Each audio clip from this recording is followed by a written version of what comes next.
Et bonjour à tous.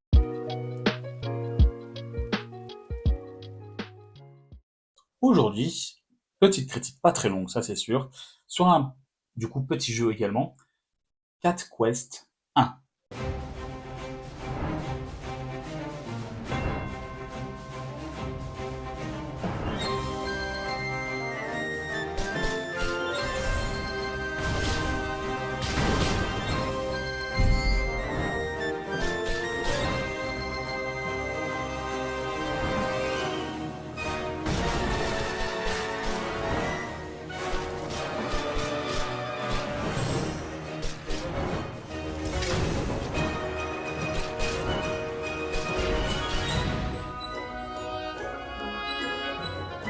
Cat Quest 1 est un jeu indépendant développé par The Gentle Bros. C'est un jeu en vue de dessus 2D un petit peu, très original d'ailleurs cette vue, je dois dire. C'est un jeu qui est original, vraiment, je répète encore, mais c'est pas grave, qui est vraiment différent de tous les autres, qui n'est pas un mauvais jeu, comme vous le verrez par la suite, mais qui globalement, c'est un mais. Voilà, c'est un bon jeu. Mais trop de défauts, trop de choses qui ne vont pas. Mais vous verrez quand même que c'est un jeu que j'ai apprécié. Abordons maintenant un jeu fabuleux. Pas tant que ça. Cat Quest 1 nous transporte dans le royaume de Felingard. Felingard avec le mot félin dedans. Et là, vous comprendrez pourquoi je fais ça, c'est parce qu'en fait, tout le jeu est bourré de jeux de mots avec le mot chat ou félin. En français d'ailleurs, c'est bien. À mon avis, aux États-Unis, en anglais, ils ont fait aussi un jeu avec le mot cat, et pareil pour toutes les langues. Le royaume Felingard est donc un royaume rempli de chats.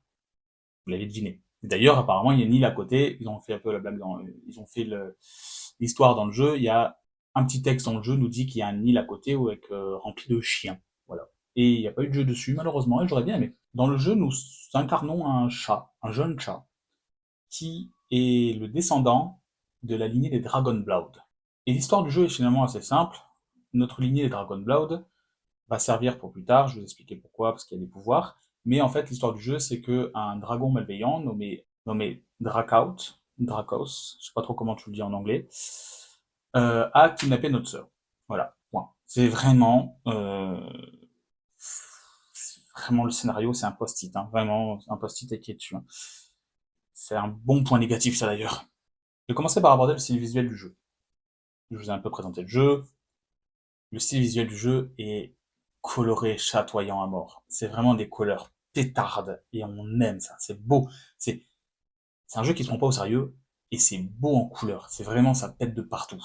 Le jeu utilise des couleurs vives et des dessins mignons pour créer un univers chatoyant à regarder. Malheureusement, le jeu est assez court, mais malheureusement, le, il y a trop peu de zones différentes. On se retrouve avec trois zones différentes, la plaine, les montagnes enneigées dans le nord de l'île et des îles ensablées autour. C'est trop peu, la plaine représente d'ailleurs 80% quasiment du jeu. Donc on est quand même sur quelque chose d'assez lassant et d'assez répétitif en termes de visuel. Concernant les dessins, il faut savoir que les personnages chats sont ultra expressifs, ils sont dessinés, ils sont animés de façon que ce soit ultra expressif, donc rendre le côté encore plus marrant et le côté encore plus chatoyant. Vraiment, on a un côté, en fait, le jeu montre tout son amour qu'il a. Je vais revenir sur l'histoire. L'histoire du jeu est quand même assez simple et c'est juste un prétexte. Vraiment, ça se sent que c'est juste un prétexte. C'est trop direct, c'est trop simple, c'est banco. En fait, c'est juste, on lance un peu l'histoire. Il y a deux lignes de dialogue. C'est juste pour qu'après on se dise, ok, maintenant, va explorer le monde.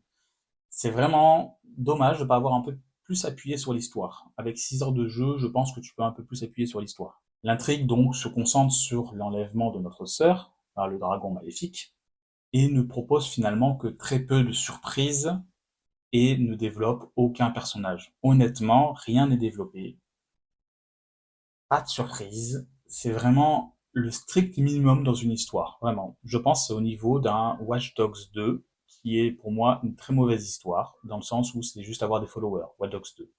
Là, on est sur vraiment, bonjour, j'ai enlevé ta sœur, va la sauver. Point. Voilà, c'est tout. Donc finalement, l'histoire est clairement là pour donner un but, c'est un prétexte plus qu'autre chose. Le jeu propose un système de combat facile à prendre en main et à manipuler. Et ça, c'est une bonne chose. C'est un jeu accessible, globalement. Globalement, nous incarnons donc le jeune chat que j'ai cité précédemment, celui de la lignée de Dragon Blood. Nous équipons une arme, nous équipons un sort magique, une armure, et on y va. C'est vraiment du classique. Mais efficace, encore une fois. Le gameplay donc se résume à attaquer les ennemis, esquiver et utiliser des sorts. On a un système de mana, comme dans beaucoup de jeux magiques, où on utilise des pouvoirs magiques. Là, ici, il se recharge quand on frappe les ennemis à coups d'épée. Voilà, donc en fait, il faut à coup de notre arme principale, quand on frappe les ennemis à coup de notre arme principale, le mana se recharge. On n'est pas sur un rechargement automatique, on est sur un rechargement plutôt à coup de où on doit donner des coups au corps à corps. Malheureusement, comme j'ai dit, le jeu est très classique. Et même s'il est facile à prendre en main, il n'en reste pas moins très répétitif. Au bout d'une heure, 2 heures, on va dire 2 heures quand même, on a une grosse répétition dans les combats, c'est toujours les mêmes, et les missions, c'est toutes les mêmes. Juste avec l'histoire qui change. On a des missions secondaires, mais il faut toujours faire la même chose. Allez là-bas, tuer un groupe ou rentrer dans un donjon ou une grotte, tuer les méchants, hop, ressortir, hop, fin de la mission. C'est similaire tout le temps. En globalité, tout ce qu'on doit faire, c'est prendre une mission, aller tuer des ennemis, un groupe d'ennemis ou vider une grotte, ou récupérer un objet, ressortir, et on a fini. C'est pendant 6 heures, c'est un peu lassant, ça fait un peu FedEx, hein, clairement. Malgré cela, le jeu Cat Quest 1, et j'ai dit bien le 1 parce qu'il y en a eu deux autres derrière, donc c'est que ça a marché, a un charme particulier grâce à son ambiance et son humour. Le jeu est rempli de chats. C'est Cat Quest, c'est Felingard. Et le jeu est rempli de jeux de mots à base de chats. Par exemple, on aura le château avec un château, ils insistent sur le chat, ou par exemple, il y aura le chapitre, et plein de jeux de mots comme ça. C'est vraiment chatoyant et c'est chabuleux. Voilà. On a plein de jeux de mots comme ça tout le long. C'est pas dérangeant, c'est marrant, puisqu'en fait, on rentre dans le. Enfin, c'est pas trop lourd, puisque c'est le jeu lui-même qui est comme ça. C'est pas genre aléatoire, c'est des jeux de mots bien trouvés qui sont bien sortis au bon moment, c'est pas mal, c'est vraiment pas mal, j'ai bien aimé. On a beaucoup de noms de personnages et beaucoup de noms de lieux qui sont des jeux de mots à base de chats. Et pendant les dialogues, on a pas mal de références aux félins, par exemple.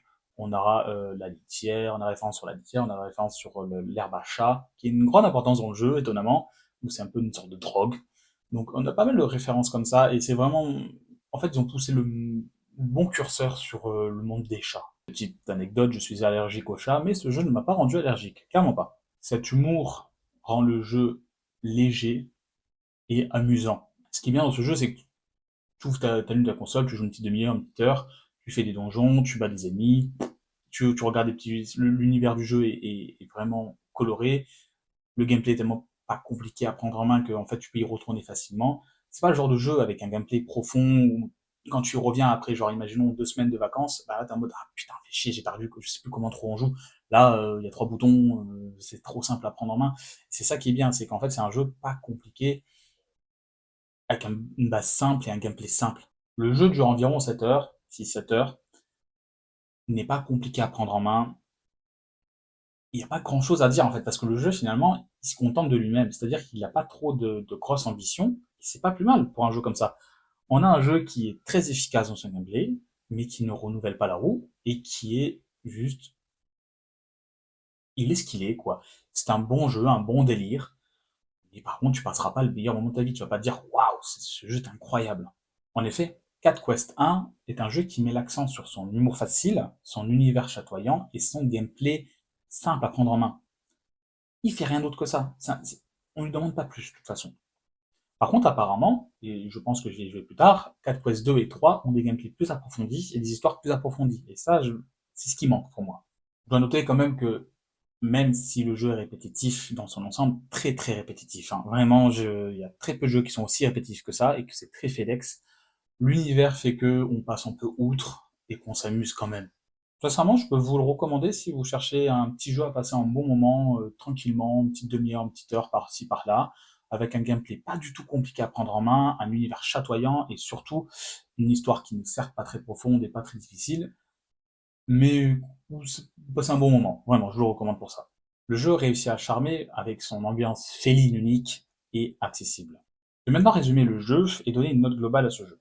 Je vais le résumer avec des points positifs et des points négatifs. Je vais commencer par les points positifs. Sachez que ce n'est que mon avis, encore comme d'habitude. Je sais qu'il y a des gens qui ont détesté ce jeu, des gens qui ont adoré ce jeu. Les avis, c'est comme les trous de balle, tout le monde en a un. Déjà, je vais commencer par les avis positifs. En premier avis, le jeu est mignon, quoi. Un jeu mignon, coloré, chatoyant avec des chats. C'est vraiment un parti pris et ils ont assumé jusqu'au bout ce parti pris. C'est ça qui est bien. Ensuite, c'est con, mais moi, les jeux de mots m'ont fait rire, où j'ai beaucoup aimé que le monde soit rempli de jeux de mots. Ils se sont fait chier, même la traduction française s'est fait chier à traduire tous les jeux de mots, ou à trouver un maximum de jeux de mots possible avec mots chat, et on en a en France, hein, donc ça va. Mais c'est vraiment bien, c'est marrant, j'aime beaucoup. Et ensuite, troisième bon point, le jeu est facile à prendre en main en fait. Le jeu est facile à prendre en main, le gameplay est pas compliqué, donc en fait on se retrouve pas avec un jeu avec 8000 commandes à apprendre, c'est vraiment simple, on rentre dans le jeu, on a trois touches, on se bat et c'est parti quoi. Et c'est ça qui est bien, c'est que c'est pas compliqué, on est sur un truc efficace. Maintenant, j'ai abordé les points négatifs. Le scénario, quand même, est très générique et prétexte. En fait, j'aurais aimé quand même un tout petit peu plus de scénario, un peu plus de traîtrise, un peu plus de rebondissement. C'est quelque chose de trop, trop, trop classique et trop... Enfin, vraiment, le scénario tient sur un post-it. Et c'est dommage d'en arriver là. Et en second point négatif, les quêtes FedEx, quoi. Les quêtes FedEx, c'est la répétition, surtout. On est sur des trucs, c'est pendant 6 heures, tu fais la même chose. C'est une quête te dit tiens, il y a un grand méchant là, il y a des méchants là-bas, faut que t'ailles là-bas pour les tuer, ou j'ai perdu un objet, c'est ces méchants-là qui les ont, dans cette grotte-là, va vider la grotte, va récupérer l'objet et reviens. C'est toujours pareil, pendant 6 7 heures. Alors, c'est peut-être que le premier, mais en fait, ils auraient pu peut-être pour moi pousser un peu plus le gameplay, un peu, et pousser un peu plus les quêtes et le changement des quêtes et des missions. En fait, il y a moyen de faire autre chose que ça. Je sais que la critique est courte et elle va s'arrêter là parce que j'ai donné ma note, qui est un 6,5 sur 10, 6,5. Parce que c'est un bon jeu, je passe un bon moment, mais vraiment, je vais pas m'en souvenir plus que ça va pas être le jeu que j'ai resté dans ma mémoire, mais par contre, je pense sincèrement qu'apparemment, de ce que j'ai entendu, le 2 et le 3 sont largement meilleurs, et en fait, ils ont amélioré le postulat de base, et c'est ce que je veux, en fait, c'est ce qu'il faut. Pour moi, tu prends le même univers, mais tu améliores le postulat de base, et là, je pense que tu tombes sur un vrai bon jeu. Donc, j'ai hâte de découvrir les autres, et je vous dis ciao, à la prochaine, dans une prochaine vidéo. Ciao!